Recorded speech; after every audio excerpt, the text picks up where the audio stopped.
오늘부터 이렇게 시작해가지고 성경적 자녀 교육이란 주제로 이렇게 구정 사경회를 하려고 합니다.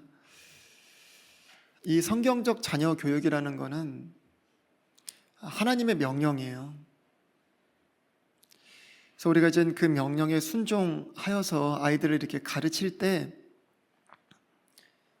이 부패한 시대 가운데 아이들이 이 세상에 동화되지 않고 이 세상을 싸워 승리할 수 있는 무기, 또한 이 세상의 부패한 흐름 속에 썩어지지 않는 그러한 방패, 그런 것들을 선물해 줄 수 있다고 생각합니다. 근데 사실 제가 사경회를 이렇게 준비하면서도 그런 생각이 들더라고요. 현재 저희 교회 아이들은 이쁘게 잘 자라잖아요. 그러다 보니까 크게 어떤 말씀의 간절함이나 이런 교육의 필요성, 그런 애타는 마음들이 좀 덜할 수도 있겠다, 그런 생각이 들긴 들더라고요. 당장의 문제가 없으니까. 근데 여러분, 우리 아이들이 지금 당장의 문제가 없다고 앞으로 문제가 계속해서 없을 것이라는 사실 보장이 없어요. 그래서 저는 개인적으로 또 중요한 게 현재 아이들의 상태 중요하죠. 그러나 더 중요한 건 뭐냐면 아이들이 성경적인 가치관으로 준비가 되어 있냐, 이게 더 중요하다고 생각해요. 그러니까 당장에는 어떤 부모의 영향 아래서 어떤 큰 문제를 일으키지 않고 잘 자라는 것 같지만 아이들이 부모의 품을 떠날 때가 있다는 것을 성경도 이야기하고 우리가 경험을 통해서, 체험을 통해서 다 알고 있잖아요. 그때는 부모 아래서 안정적인 행동을 보였던 아이들이 부모의 품을 떠나서는요, 전혀 안정적이지 않고 돌발적인, 충동적인 그런 행동들을 아이들이 보이기 시작하거든요. 그때 그 아이가 하나님의 말씀으로 무장이 되어 있는지, 성경적인 가치관으로 정말 중무장되어 있는지에 따라서 아이들의 삶이 달라질 수밖에 없거든요. 그러니까 지금 상태가 어떻다, 이게 중요한 게 아니에요. 그 아이가 성경적인 가치관으로 준비가 되어 있냐. 그리고 또 한 가지는, 여러분, 우리 아이들도 커서 성장하면 뭐 해요? 결혼하잖아요. 결혼하면 또 아이 낳거든요. 여러분, 세대가 이렇게 거듭될수록 믿음을 유지한다는 게 굉장히 어렵다는 사실을 우리가 성경에서 많이 보지 않습니까? 세대가 거듭되면서요, 처음에는 의미가 사라져요. 그러니까 지식은 어느 정도 보존이 되는데 의미가 상실되는 거죠. 그러니까 부모 세대는 의미까지도, 지식과 더불어 의미까지도 함께 했다면 그게 온전히 전수가 안 되면요, 자식 세대는 지식은 남는데 능력은 없고 의미는 상실해버려요. 근데 세대가 더 지나잖아요. 어떻게 되는 줄 아세요? 지식도 사라져요. 의미뿐만이 아니라. 그래서 제가 사경의 첫날 어떤 말씀을 전할까 하다가, 사실 제가 오전 말씀하고 오후 말씀은 성경적인 교육, 가치관 교육, 이런 부분에 대해서 설명을 하고, 내일부터는 우리가 교육할 때 뭐 구원에 대한 거, 재림에 대한 거, 뭐 여러 가지, 뭐 창조에 대한 거, 이런 것들은 저희가 잘 가르치거든요. 잘 가르치지 않는 부분이 뭐냐면 성에 관한 것들이에요. 그런 것들을 저희가 이제 내일부터 해서 4타임에 걸쳐서 보려고 해요. 그래서 제가 준비를 하면서도 사실 낙태와 동성에 대한 부분은 시간이 부족해서 다 안 됐어요. 왜냐하면 그것까지 하려면 한 8타임, 9타임 이렇게 넘어가야 되는데, 그리고 그 외의 주제들도 있는데 다 다룰 수가 없더라고요. 그래서 순서를 정하는 데 좀 어려웠습니다. 그래서 지금 첫 타임과 둘째 타임을 하지 않고 다른 것들로 바꿔서 성에 관련된 것만 할까 생각도 했었는데, 제가 사실 이 말씀을 이전에 했던 적이 한 번 있습니다. 근데 그럼에도 불구하고 첫 타임에 넣었던 이유는 이러한 부분이 중요하다고 생각했기 때문이에요. 그리고 사실 좀 염려됐던 게 뭐냐면, 자녀를 당장에 키우고 있는 부모님들은 조금 더 귀를 기울일 수 있지만 이제 연세가 드신 분들, 또 이제 권사님들 같은 경우는 크게 와닿지 않을 수도 있지만 아니, 나는 시집 보냈으니까 이제 끝이다, 그런 건 아니잖아요. 손주 너무너무 이뻐하시잖아요. 예, 손주만 보면 깜빡 죽으시잖아요. 그렇죠? 우리 할머니들. 이뻐만 해서는 아무 소용이 없어요. 예, 정말로 손주들을 위해서 기도할 수 있는 은혜가 있어야 되거든요. 그래서 저는 이번에 이 말씀을 들으시면서 손주를 이뻐하는 것을 넘어서 정말 손주의 영혼까지 사랑할 수 있는 그런 무릎이 꿇려지는 그런 은혜가 되면 얼마나 좋겠습니까? 그리고 꼭 내 손주가 아니더라도 우리 평안교회 다음 세대가 얼마나 중요해요. 없으면 교회가 없는 겁니다, 여러분. 다음 세대가 없으면 교회가 없는 거예요. 또 이 아이들이 믿음으로 세워지지 않으면 교회는 교회가 안 되는 겁니다, 더 이상. 그렇기 때문에 이런 부분에 우리가 경각심을 가지고 좀 깨어 있을 수 있는 그런 시간이 되면 좋겠다, 이렇게 생각이 됩니다. 본문 말씀 한번 보겠습니다. 너는 네 마음을 다하고 혼을 다하고 힘을 다하여 주 네 하나님을 사랑하라. 이날 내가 네게 명령하는 이 말씀들을 네 마음속에 두고 너는 그것들을 네 자녀들에게 부지런히 가르치며 네가 네 집에 앉을 때든지 길을 걸을 때든지 누울 때든지 일어날 때든지 그것들을 말할 것이며. 여러분, 신명기 말씀의 본문 말씀인데 이 신명기 말씀은 출애굽한 1세대가 있죠. 모세와 함께 이집트에서 출애굽한 1세대. 그 1세대가 출애굽을 했는데 하나님을 좀처럼 믿지 않았습니다. 의심하고 불평하고 불순종하고. 그래서 어떻게 됐어요? 광야에서 뺑뺑이 돌다가 다 엎드려 죽었어요. 그 가운데 유일하게 살아남은 사람들이 여호수아와 갈렙입니다. 그리고 모세와 아론. 이제 모세가 2세대와 함께 어디로 들어가야 돼요? 가나안에 들어가야 돼요. 근데 1세대가 경험했던 하나님, 체험했던 그 하나님을 2세대는 잘 모른단 말이에요. 그 하나님의 놀라운 역사들을.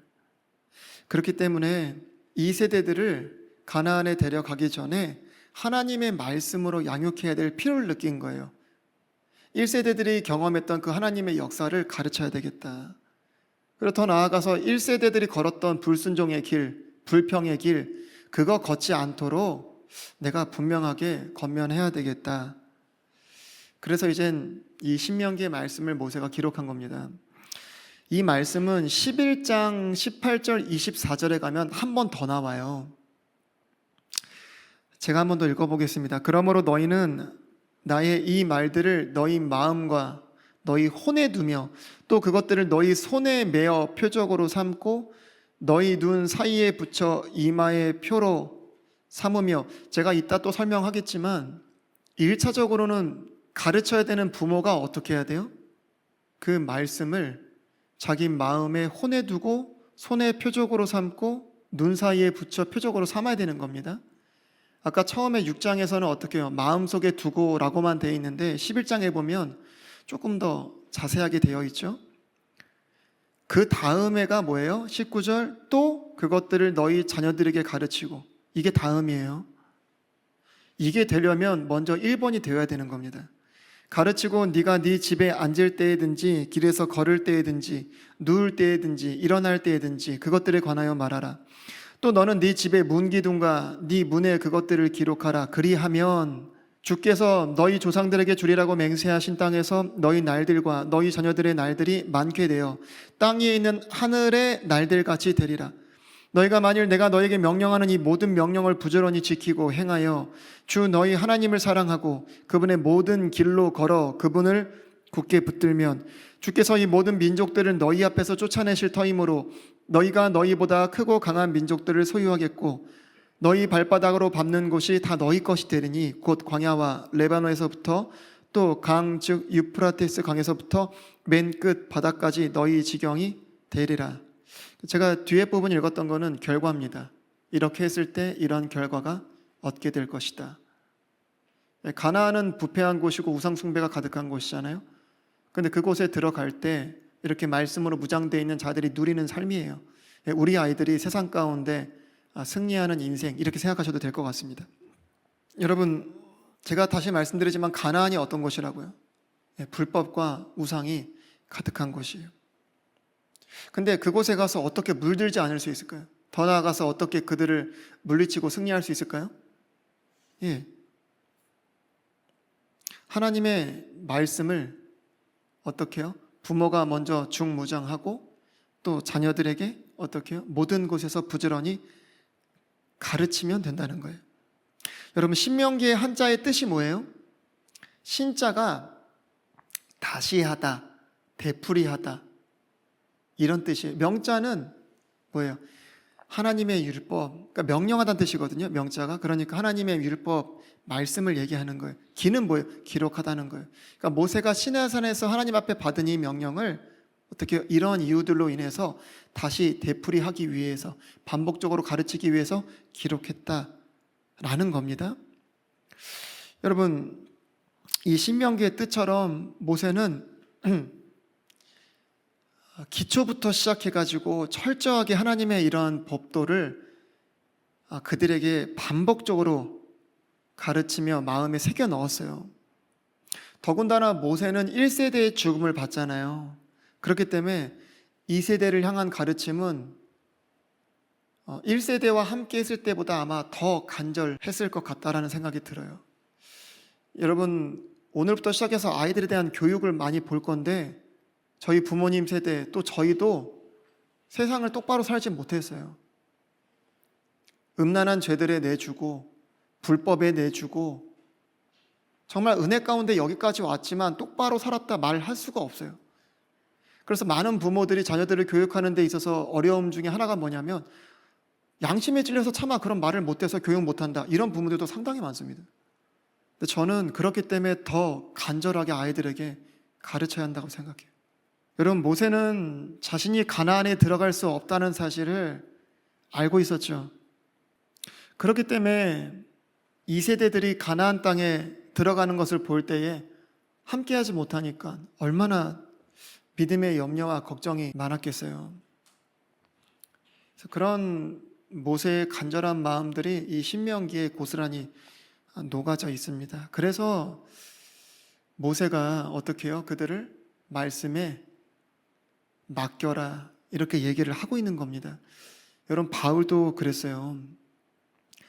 바울이 에베소 장로들을 이렇게 모아서 고별 설교를 할 때 뭐라고 얘기했냐면 사도행전 20장 32절 한번 보십시오. 이제 형제들아, 내가 너희를 하나님과 그분의 은혜의 말씀에 맡기노니 이 말씀이 너희를 능히 든든히 세워 거룩히 구별된 모든 자들 가운데서 너희에게 상속 유업을 주리라. 여러분, 바울이 뭐라고요? 말씀만이 그들을 능히 든든히 세울 수 있기 때문에 말씀에 그들을 맡긴다는 거예요. 바울이 이렇게 얘기하게 된 배경이 있어요. 여러분, 20장 29절 31절 한번 보십시오. 사도 바울은 자신이 이제 떠나게 될 것을 알고 있었고 또 떠나게 되면 이리떼들이 와서 그들을 공격할 것이라는 사실을 알고 있었기 때문에 눈물로 부지런히 말씀들을 가르치면서 그들을 말씀에 맡겼던 겁니다. 사실 모세의 마음과 똑같은 것이죠. 왜냐하면 모세도 함께 할 수 없다는 것을 알기에 더욱더 부지런히 간절히 그들을 말씀에 반복해서 맡겼던 겁니다.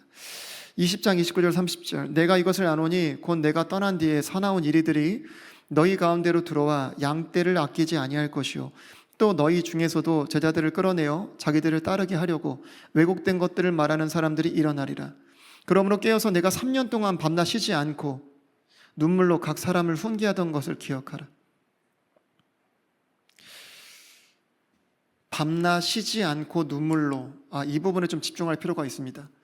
이와 같은 표현이 신명기에는 어디에 있었어요? 부지런히 앉을 때든지 설 때든지 뭐 집에 있든지 길에 있든지 부지런히. 근데 이 부분의 원어를 보면은 어떤 뜻이 있냐면 날카롭게 하다, 이런 뜻이 있어요. 마치 화살의 그 화살촉을 날카롭게 하듯이 이러한 뜻이 있습니다. 여러분, 화살촉을 만들려면 얼마나 어려운 줄 아세요? 저희 교회는 회칼이 좀 있잖아요. 여러분, 회칼이요 잘 들게 하기 위해서 얼마나 갈아야 되는 줄 아십니까? 저도 처음에 이렇게 회칼을 사가지고, 저도 낚시를 좋아했고 예전에 회 뜨는 것도 좋아했기 때문에 제가 회칼을 한번 갈아봤어요. 제가 유튜브에 보니까 회가를 잘 갈았냐 잘 갈지 못했냐는 어떻게 나눠지냐, 신문지를 이렇게 칼로 살짝 썰어보면 알더라고요. 그래서 제가 열심히 갈았거든요. 너무너무 어려운 거예요. 한쪽을 열심히 간다고 해서 예리해지는 게 아니거든요. 그러면 한쪽이 이렇게 되기 때문에 오히려 칼이 더 무뎌집니다. 양쪽을 균형 있게 갈아줘야만 삐죽하게 되는 거예요. 그림이 그려지시죠? 한쪽만 갈면 이렇게 되거든요. 그럼 이걸 다시 펴줘야 돼요, 이렇게. 그래서 저는 신문지를 잘라냈습니다. 그 희열이 대단하더라고요. 여러분, 화살촉을 예리하게 만들기 위해서는요, 많은 수고가 필요해요. 여러분, 아이들을 부지런히 가르친다는 게 이런 겁니다. 아이들을 균형 있게 반복적으로 가르쳐야 한다는 말인데, 얼마나 열심히 부지런히 균형 있게 잘 가르쳐야만 아이들이 이렇게 예리해질 수 있을까요? 화살촉처럼. 근데 그렇게 해야 된다는 거예요. 이런 걸 보고 뭐라고 얘기하는 거예요? 말씀에 맡겼다. 여러분, 맡겨놓고 내가 안심할 수 있어야 되죠. 그 수준이 어느 수준이에요? 화살촉처럼 예리해졌을 때. 그럼 맡길 수가 있는 거예요. 여러분, 화살이 예리하지 않는데 내가 화살을 쏴서 누군가의 심장을 관통시킬 수 있다고 믿을 수 있겠어요? 화살촉이 예리하지 않으면 어떻게 심장을 뚫을 수 있겠어요? 안 되는 것이죠. 어떤 부모들은 한 번, 두 번 정도 이렇게 아이들에게 이거는 이렇게 하는 거야, 성경에선 이렇게 얘기해, 이렇게 한두 번 가르쳐 놓고 자신은 아이들 다 성경으로 교육했다고 합니다. 말씀에 맡겼다고 합니다. 대단한 착각이에요. 성경에서 말하는 말씀에 맡겼다가 무엇인지를 깊이 생각하십시오. 사도 바울이 에베소 교회를 어떻게 말씀에 맡겼는지, 모세가 어떻게 이 세대를 말씀에 맡겼는지를 생각하신다면 자신의 말들이 얼마나 허무맹랑한 주장인지를 깨닫게 될 겁니다. 말씀에 맡겼다는 것은 바로 이런 거예요. 그래야 안심할 수 있죠. 그래야 안전하다 말할 수 있죠. 여러분, 빌립보서 3장 1절에 보면 바울이 이렇게 얘기해요. 끝으로 나의 형제들아, 주를 기뻐하라. 너희에게 같은 것들을 쓰는 것이 참으로 내게는 부담이 되지 아니하며 너희에게는 안전하니라. 이게 맡길 수 있는 안전입니다. 맡기고 나서 누릴 수 있는 안전이에요. 반복적으로, 부지런히. 베드로도 같은 원리에서 말씀을 전해요. 베드로서 1장 12절 15절. 그러므로 비록 너희가 이것들을 알고 현재의 진리에 굳게 서 있을지라도, 그러니까 현재 굳게 서 있다는 말이 뭐예요? 화살인데 너희가 항상 그것들을 기억하게 하는 일에, 다른 말로 하면 뭐예요? 너희는 지금 화살이야. 화살로 쓸 수 있어. 그런데 더 예리하게 만들 거야. 나는 그것에 게으르지 아니할 거야. 그런 얘기입니다. 13절. 참으로 내가 이 장막에 있는 동안에 너희가 기억하게 하여 너희를 일깨우는 것이 합당한 줄로 생각하노니. 말씀에 맡겨져 있다는 것은 뭐예요? 상황 때마다 그 말씀이 생각나고 기억나줘야 된다는 겁니다. 14절. 이는 우리 주 예수 그리스도께서 내게 보여주신 것 같이 내가 머지않아 반드시 나의 이 장막을 벗어야 할 줄 알기 때문이라. 또한 내가 떠나간 뒤에도 너희가 항상 이것들을 기억할 수 있도록 내가 애쓰리라. 여러분, 우리가 자녀들하고 항상 있을 수가 없잖아요. 같이. 지금 자녀가 내 눈앞에서 내가 주시하고 있는 가운데서도 아이들을 지켜낼 수가 없거든요. 우리가. 우리의 힘으로는 아이들을 이 세상의 공격에서 막아줄 수가 없어요. 오직 하나님의 말씀만이 아이들을 지켜주고 보호해주고 또 아이들로 하여금 생리하게 할 수 있다는 사실을 여러분 믿으셔야 됩니다.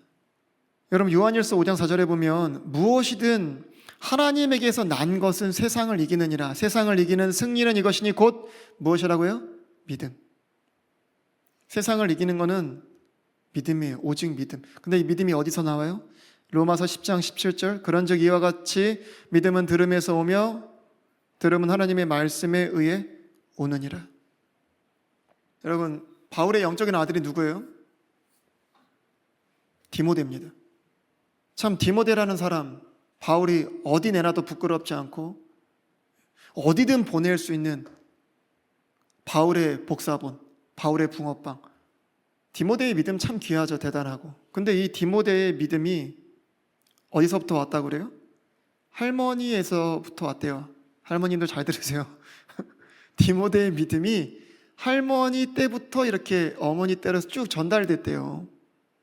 디모데후서 1장 5절을 보십시오. 내가 네 속에 있는 꾸밈없는 믿음을 회상하노니 그것은 먼저 네 할머니 로이스와 네 어머니 유니게 속에 있었으며 네 속에도 있는 줄을 내가 확신하노라.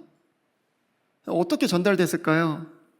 할머니랑 어머니가 맨날 손잡고 아이고 주여 우리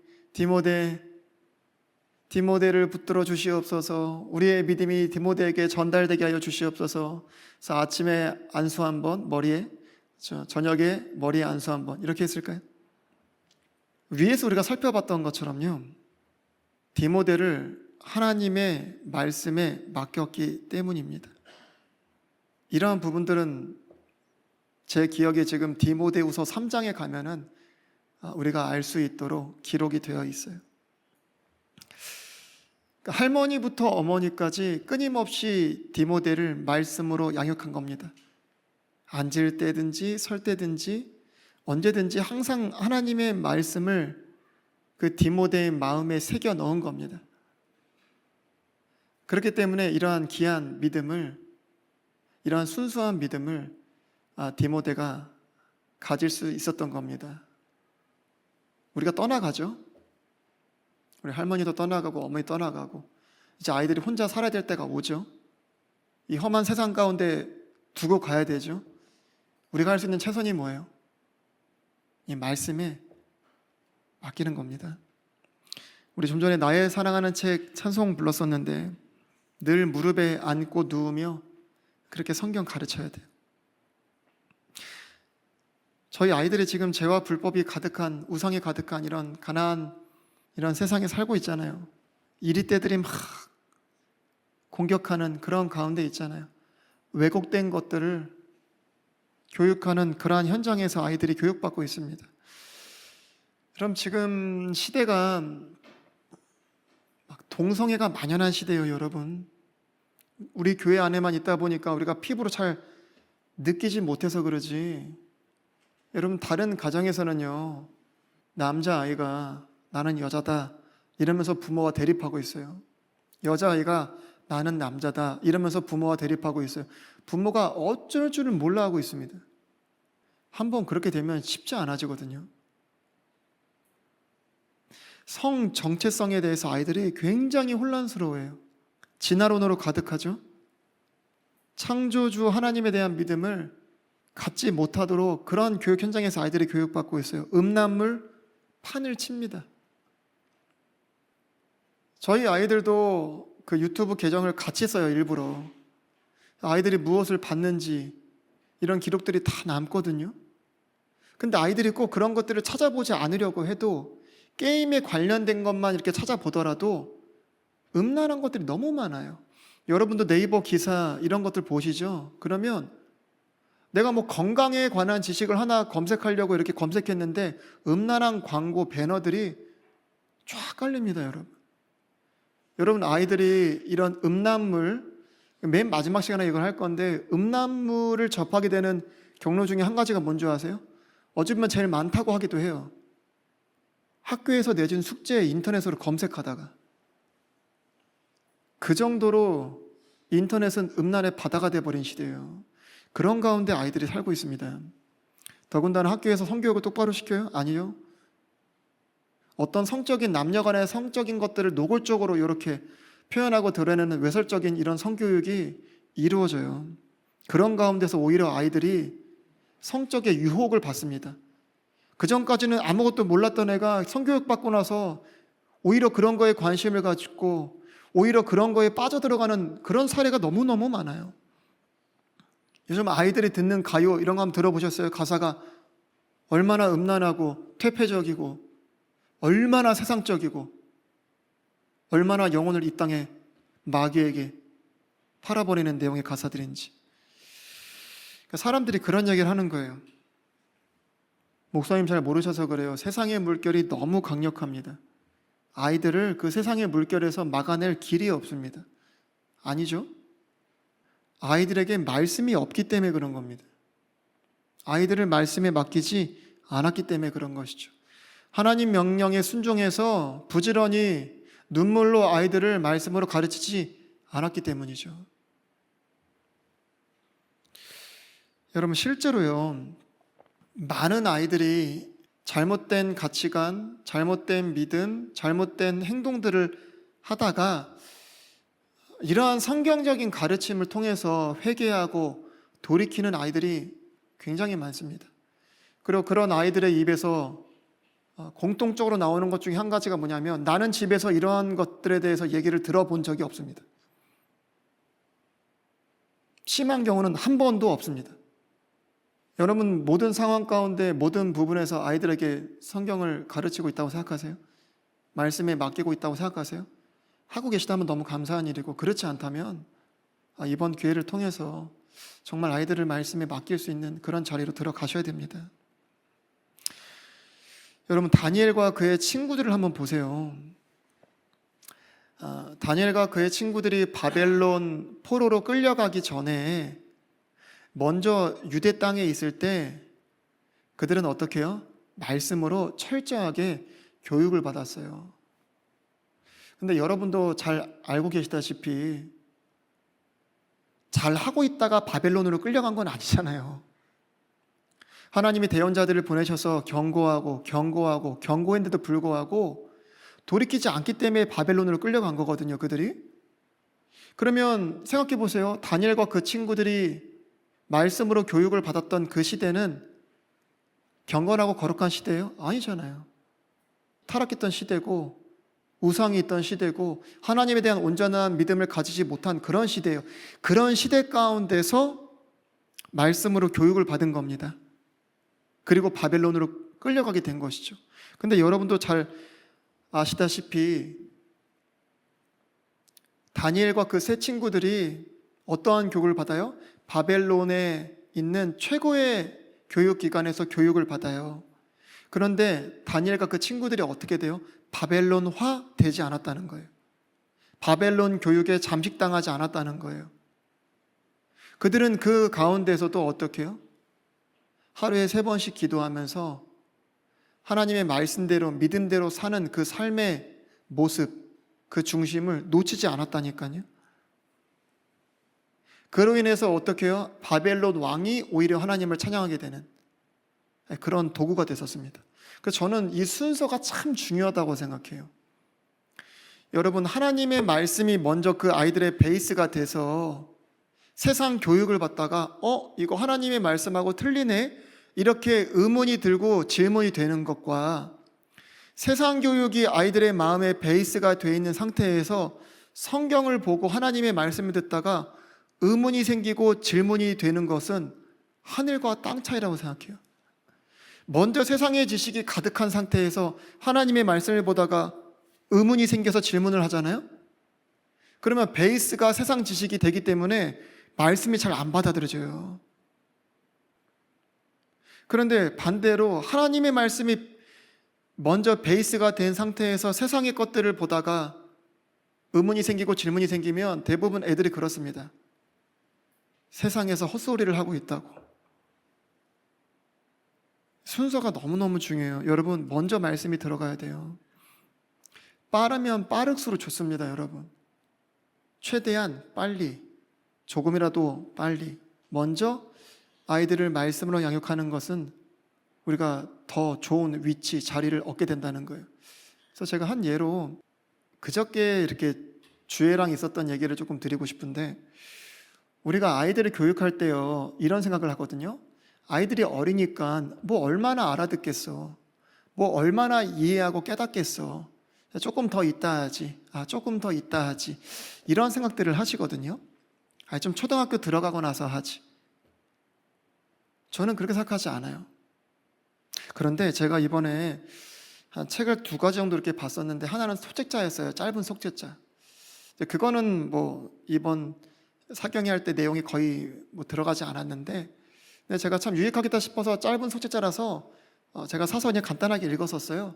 근데 그 읽는 도중에 저희 책상에서 이제 같이 이제 뭐 각자 공부를 하고 있었어요. 저는 책을 읽고. 근데 책을 읽는데 어떤 부분을 읽고 있었냐면은 제가 좀 전에 말씀드린 부분이었어요. 아이들이 너무 어리고 얼마나 이해하고 얼마나 받아들이겠어? 이래서 잘 교육을 하지 않는다는 거예요. 미룬다는 거예요.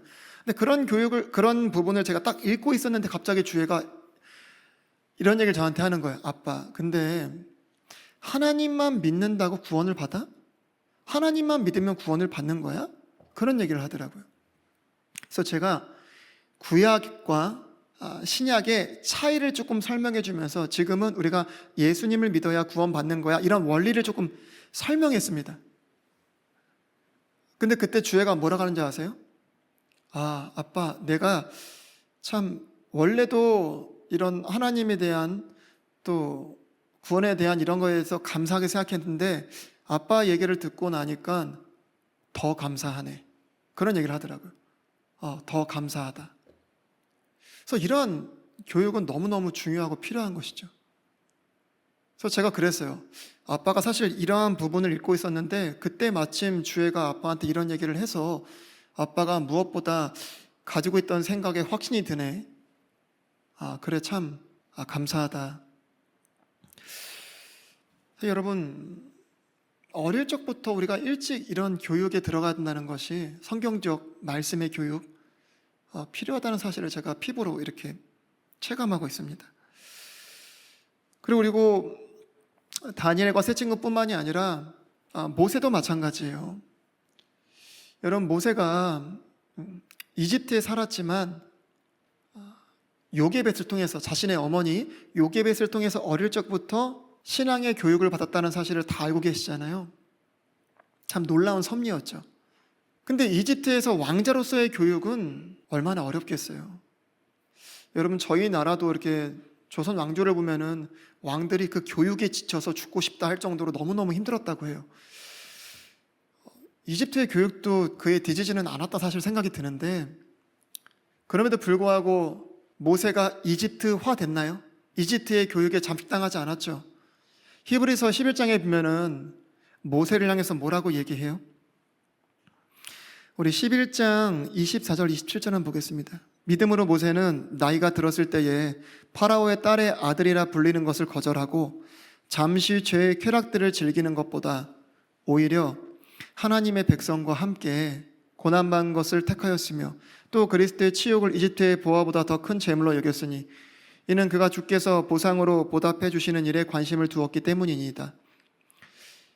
믿음으로 그는 왕의 진노를 두려워하지 아니하고 이집트를 버렸으니 그는 보이지 아니하시는 분을 보는 것 같이 하면서 견디어냈느니라. 여러분, 모세는요, 요기벳을 통해서, 하나님의 말씀을 통해서 이집트를 버려버렸어요. 그 문화를 버렸습니다. 그리고 보이지도 않는 하나님을 보이는 것처럼 믿고 바라볼 수 있었어요. 왜요? 아직 어릴 적부터 요게벳이 모세를 말씀에 맡겼기 때문에 그래요. 여러분, 요즘 아이들 중에요, 믿는 아이들 가정 가운데 하나님에 대한 존재 믿지 않는 아이들 덜어 있습니다. 덜어 있어요. 확신이 없는 아이들, 믿음과 체험이 없는 아이들 너무 많아요. 여러분, 아이가 어리다고 체험이 없는 건 아니잖아요. 우리가 잘 알고 있다시피 다윗, 여러분, 다윗 그 어린 나이에 하나님에 대한 체험이 있어요, 없어요? 넘치죠. 시편에 기록될 내용이 충만할 정도로 넘치죠. 저도 어릴 때 체험했던 것들이 상당히 많습니다. 여러분, 자꾸 환경 탓하면서 세상이 너무 강력하다, 이런 얘기 하면 안 됩니다. 다니엘의 세 친구를 봐도 그렇고 모세를 봐도 그래요. 자꾸 환경 탓하고 세상의 물결이 너무 강력하다, 이런 얘기 그만해야 됩니다.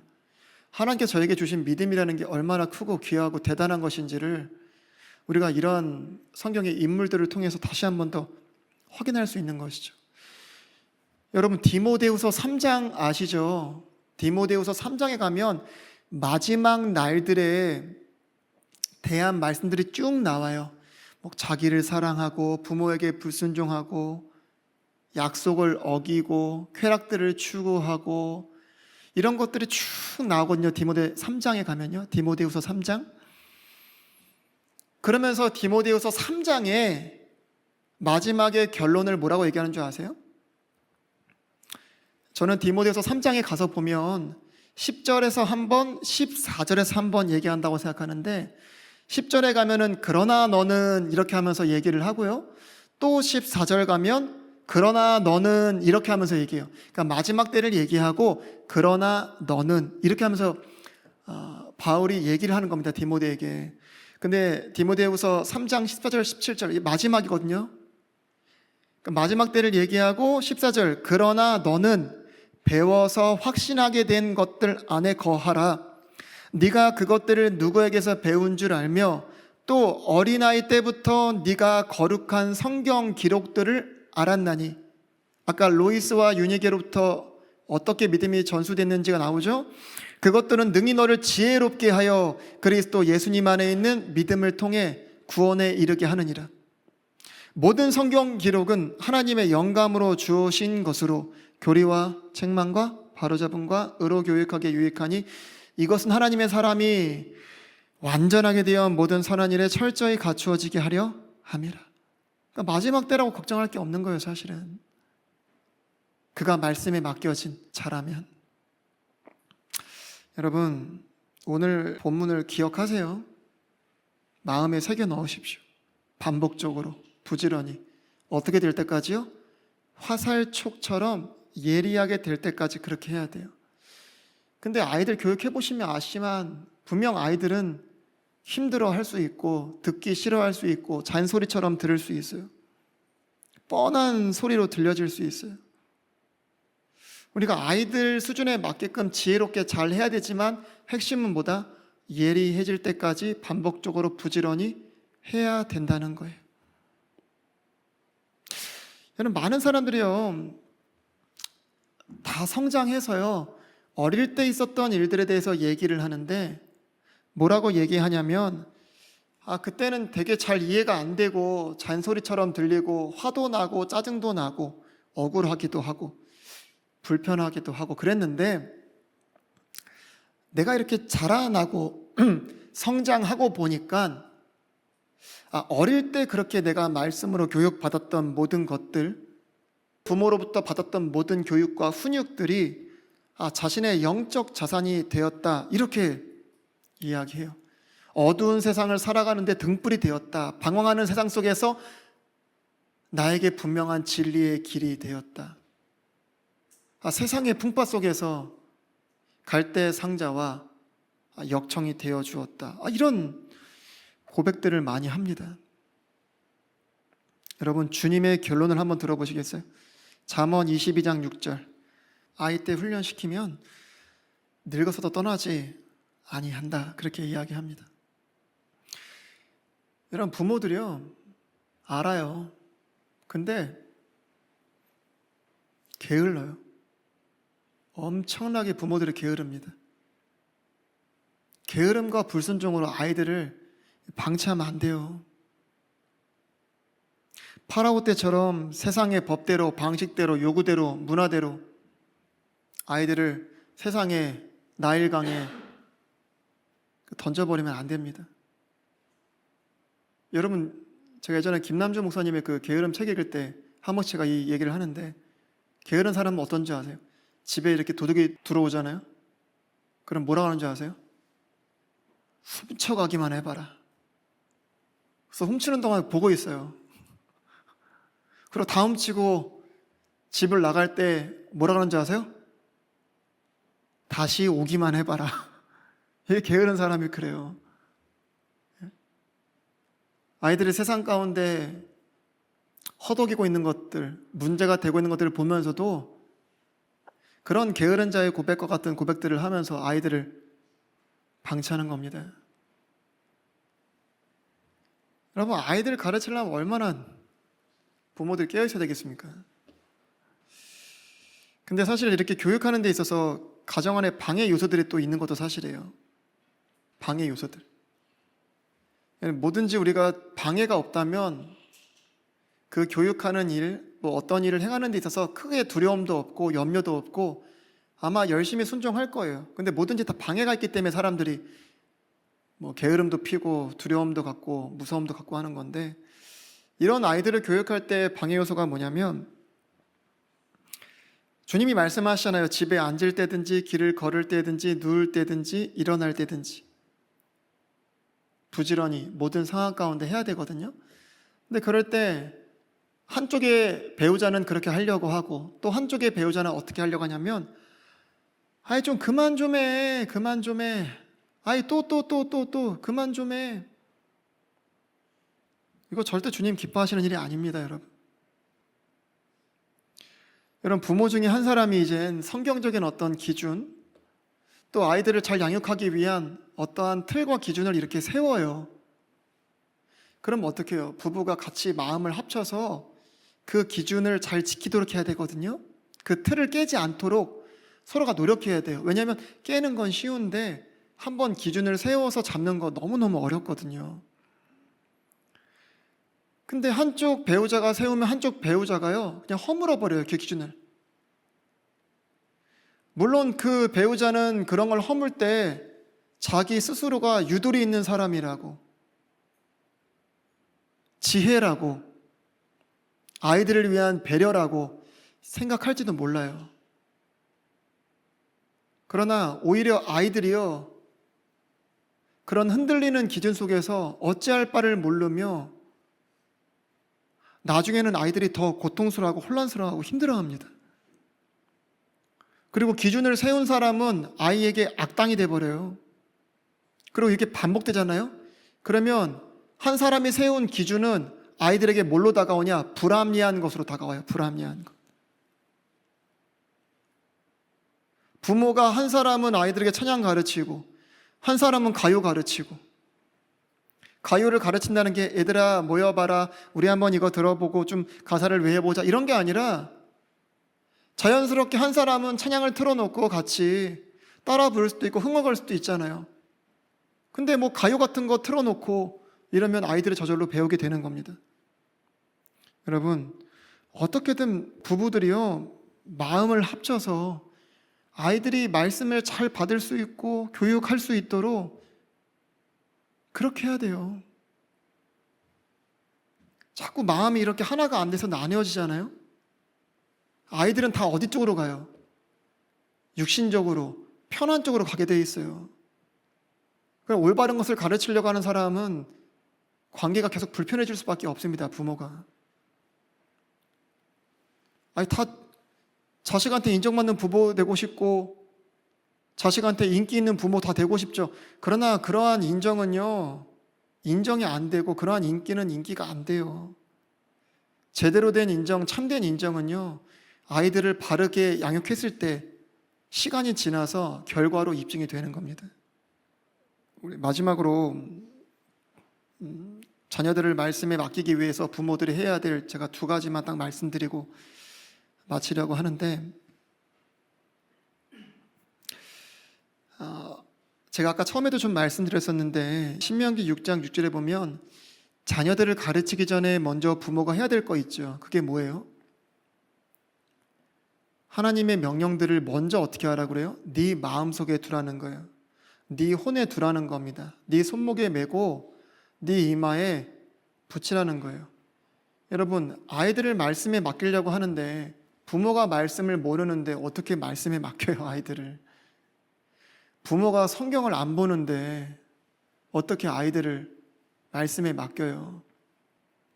부모가 성경 1장 2장 보는 것도 헐떡헐떡 거려가지고 성경을 읽고 묵상하는 것도 아니고 살아보려고 하는 것도 아니고 마음에 새기는 것도 아니고 그저 1장 2장 읽어야 한다는 어떤 의무, 사람들의 눈치를 보면서 그냥 읽어 제끼는 사람이 어떻게 말씀으로 아이들을 양육합니까? 불가능하지. 여러분, 아이들에게요, 한 말씀을 가르치기 위해서는요, 얼마나 많이 고민하고 생각해야 되는지 몰라요. 아이들의 수준에 맞춰서 지혜롭게 말씀을 전해야 되기 때문에 비유도 생각해보고 또 다른 관련된 말씀들도 생각해보고 또 같은 말씀이라도 좀 더 쉬운 말씀이 없을까 고민해보고, 여러분 저도 굉장히 많이 고민하고 시간을 들이고 비유도 생각해보고 참 어렵습니다. 여러분, 쉽지 않아요. 여러분, 학교에서요, 아이들을 사회의 일원으로 만들기 위해서 얼마나 공부를 시키죠? 정말 오랫동안 많은 시간을 들여서 아이를 공부시켜요. 근데 우리가 세상의 빛과 소금으로서 하나님의 자녀로서 군사로서의 한 일원으로 세상에 내보내기 위해서는 우리가 얼마나 교육해요, 여러분. 아이들이 이젠 여러 가지 궁금증들이 생겨서 부모들에게 물어보거든요. 근데 제대로 된 대답을 하지 못하는 부모들이 그렇게 많대요. 뭐 동성애, 뭐 성적인 기준, 가치관, 뭐 연애, 스킨십, 창조론, 진화론, 뭐 젠더 이데올로기, 페미니즘, 남녀의 차이, 결혼에 대한 거, 여러 가지 이런 것들을 자녀들이 이제 사회 이슈가 많으니까 부모들에게 많이 물어보는데, 부모들이 제대로 대답을 해주는 부모들이 정말 많지 않다고 합니다. 여러분, 아이들이 정말 궁금증이 있어서 부모들에게 물어보는데, 그런 이슈가 아니더라도 성경을 읽다가도 궁금해서 부모들한테 물어보는데, 그런 게 성경에 있어? 이런 얘기는 하지 마세요. 그건 끝나는 겁니다. 여러분, 아이가 궁금해서 부모에게 물어봤는데 부모가 대답을 해내지 못한다. 그럼 부모의 권위는 상실되는 겁니다, 그때. 그거 하나만 가지고 부모의 권위가 상실된다는 것은 아니지만, 이제 아이들의 귀는 부모들의 입 앞으로 가지는 않겠죠. 아이들의 귀는 세상을 향하고 아이들의 마음은 세상을 향해서 고정하겠죠. 인터넷을 통해서 자기의 궁금증이 해결되고 더 이상 부모에게 찾아오지는 않겠죠. 더 이상 부모에게 찾아오지도 않고 묻지도 않는 아이를 뭘로 교육하겠습니까? 말씀에 대한 권위가 없는 부모가 어떻게 말씀으로 자녀들을 가르치겠어요? 불가능한 일입니다, 여러분. 공부하세요, 여러분. 준비하시고. 여러분, 우리가 아이들을 가르칠 수 있는 기간이 있죠. 굉장히 짧습니다. 아이들과 이런 것들을 함께 공유하고 나눌 수 있는 시간 엄청 짧아요.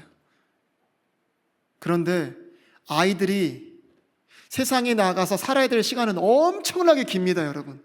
근데 이 긴 시간이 이 짧은 시간 안에 다 결정나는 거예요, 여러분.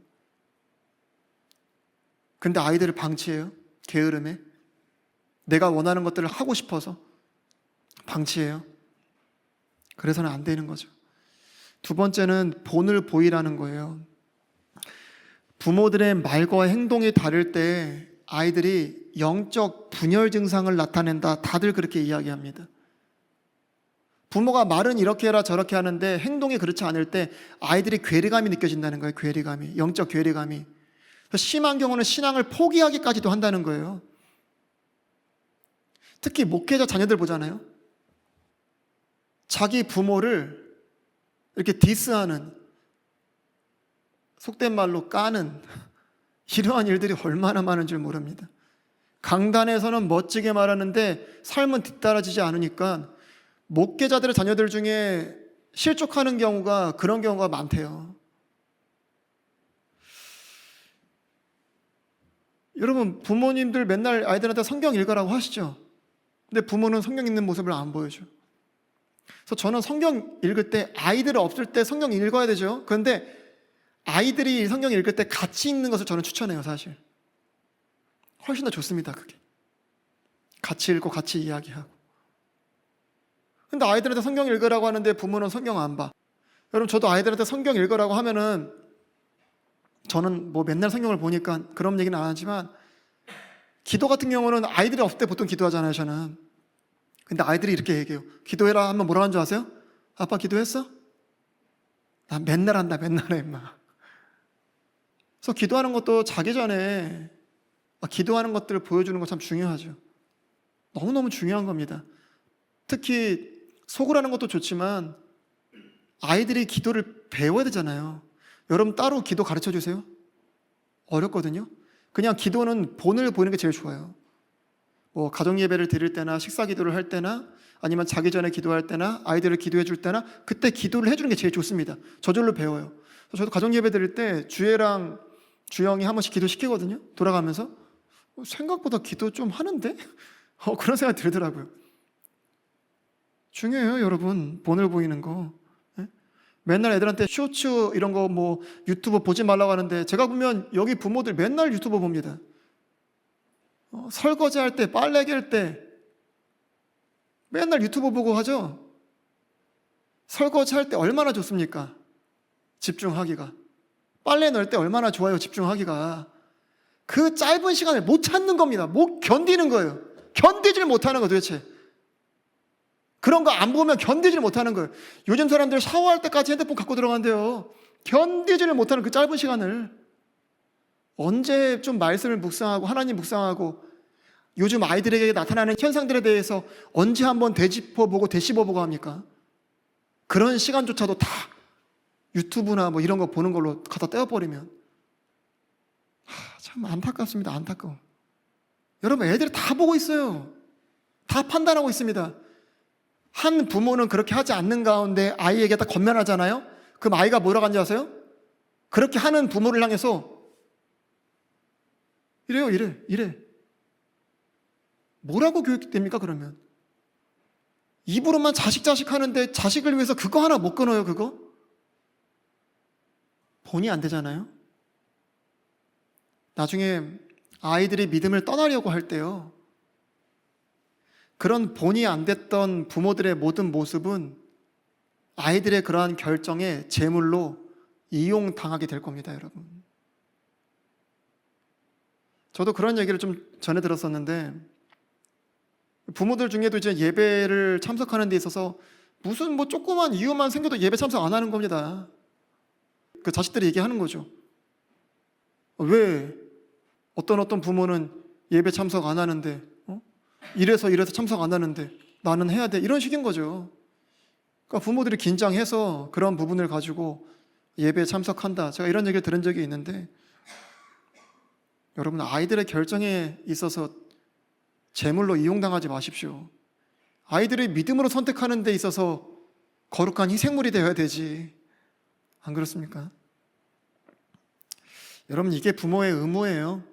아이들을 말씀에 맡기는 거, 말씀에 맡기기 위해서 우리가 이러한 일들을 행해야 됩니다. 이건 하나님의 명령이고 우리가 순종해야 될 일이고, 그렇게 하지 않을 때 주님께서 아마 자녀의 핏값을 부모들에게 물으실 것이 분명합니다.